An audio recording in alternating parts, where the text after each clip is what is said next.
Welcome to Sissygram Stories channel. Today, I come up with whole new story content for you. If you like my voice and my voice makes you feel soft and feel relaxed, then hit the like button and don't forget to subscribe our channel for daily lifestyle changing videos. Now let's start the story. A week before graduation, Alina asked me if I'd be interested in moving in together. She'd found an apartment she loved but couldn't afford on her own. As a college student, barely scraping by on $600 a month, it was impossible for her to cover $1,000 in rent, not to mention all her other expenses. She'd found the cheapest decent place without roaches, but it was still too much for her solo. So, she needed a roommate. I doubt I was the first person she thought of. We were friendly, but not close, more acquaintances through mutual friends than anything else. Alina and I were connected through Anne, our mutual friend since 5th grade. But Anne was heading to college out of state, planning to move in with her boyfriend, Rich. With no other options, Alina eventually asked me, "Alex, would you like to share an apartment?" I was planning to take a year off to save money, so I happily agreed. A couple of weeks later, Alina filled me in on the apartment setup. "There's only one bedroom," she explained over the phone, "but we can turn the dining room into a living room and set up the den as your room. We'll share the kitchen and bathroom, so it might be a little tight, but it's in a nice neighborhood, so it'll be worth it."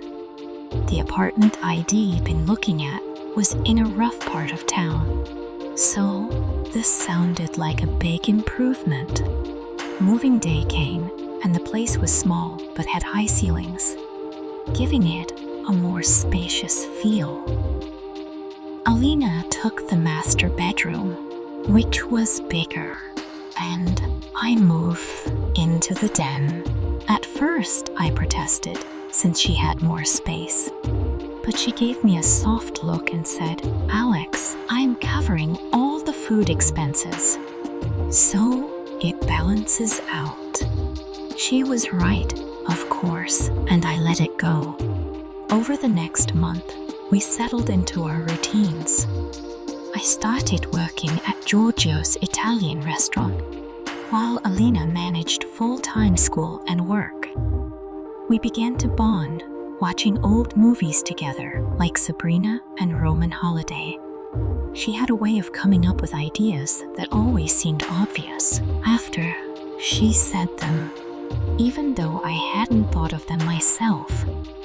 One day, she casually suggested, "Alex, I think it would be a good idea for you to shave." I'd had a goatee for a while, so her suggestion surprised me, but as always, she had a point. I shaved it off, and when she saw my smooth face, she smiled and said, "It looks so much better. You should use lotion to keep your skin soft. Oil of Olay would be great." At first, her suggestion sounded odd, but Alina had a way of making everything seem like a good idea. Soon, I was following her advice on skincare, even using some of her bath products. Before long, I was hair-free, and Alina was delighted with the changes. I realized I liked the smooth feeling too. It was refreshing. Over time, her ideas kept coming. One night, she suggested, "Alex, it'd be fun if you let me do your makeup." At first, I hesitated, but then I thought, why not? I was confident enough in myself, and I knew it'd make her happy. She spent an hour applying foundation, blush, eyeliner, mascara, and lipstick. When she finally turned me to the mirror, I barely recognized myself, but I didn't look half bad. "You look great," she said. "You should wear makeup more often." And once again, she had a point. Seeing myself all done up actually made me feel more confident. She even bought me a little makeup kit, so I could keep up the look if I wanted to. Eventually, wearing makeup became part of my morning routine before work.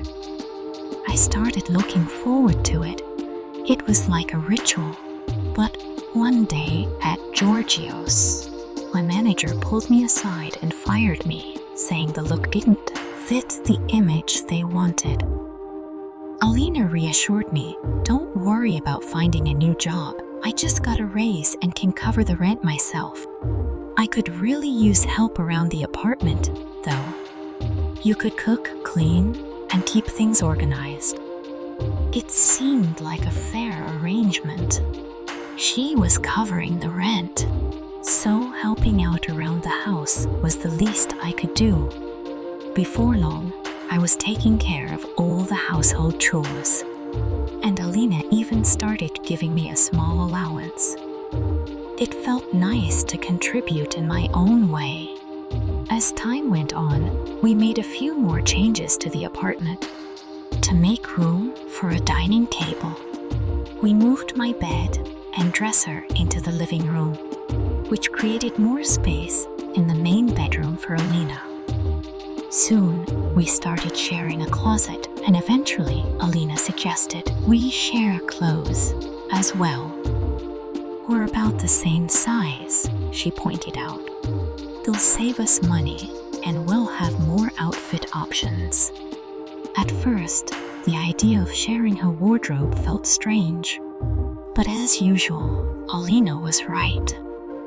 I found myself wearing her soft, comfortable tops, and even a dress here and there. It wasn't long before ID fully embraced our shared wardrobe, letting go of most of my old guy clothes. We settled into a comfortable rhythm, with Alina as the breadwinner and me as the homemaker. She took care of the finances, while I made sure the apartment was spotless and had meals ready when she got home. I even grew my hair out to make styling easier, and Alina helped me keep it looking neat. One night, over dinner, Alina told me she'd started seeing someone. His name was James, and she was in love. She worried he might feel uncomfortable with me living there, but I assured her I'd be respectful. That's when she gently pointed out, "Alex, you're practically like a sister to me now. You dress, act, and even look more feminine than most of my friends." Her words made me pause. I'd grown so comfortable in this new role that I hadn't even noticed how much I'd changed. "I guess you're right," I admitted. From that point on, I embraced my role in the household even more, taking pride in making our home a comfortable, welcoming space. When James moved in, we rearranged the apartment again. I took up residence in the den while he moved into the master bedroom with Alina. She even bought me a vanity for my makeup, making sure I had everything I needed. James was a traditional guy and appreciated a well-kept home, so I continued taking care of all the household tasks. As time went on, my role evolved even further. James and Alina eventually suggested I become their official housekeeper, complete with a salary and uniform. They provided me with a traditional black and white maid's outfit, and I began addressing them as Sir and Ma. It felt formal, but in a way, it was a natural progression of everything we'd built together. One afternoon, as we shared coffee, Alina brought up an idea she'd been thinking about. "Alex, I think it would be a good idea for you to start going by a different name. How about Anna? It just fits you better." The suggestion felt right, and so I became Anna, fully embracing my new identity and role. I continued taking care of the apartment and making sure everything ran smoothly. Alina and James treated me well, and I found contentment in my new life as their housekeeper. Looking back, I'm grateful for the journey that started with Alina's simple request for a roommate. Her influence shaped me into someone I never would have imagined. But I feel like I've truly found my place. I may not have expected this path, but thanks to Alina's guidance and support, I've grown into a version of myself I never knew I could be. Okay, my sweetheart, story ends here. Now I want to know your thoughts in comments section. Also, like and share this video with your social media account. I will come up with new content on this Sissygram Stories channel, so subscribe, and I will talk to you soon. Take care and have a nice day. See you soon, sweetheart.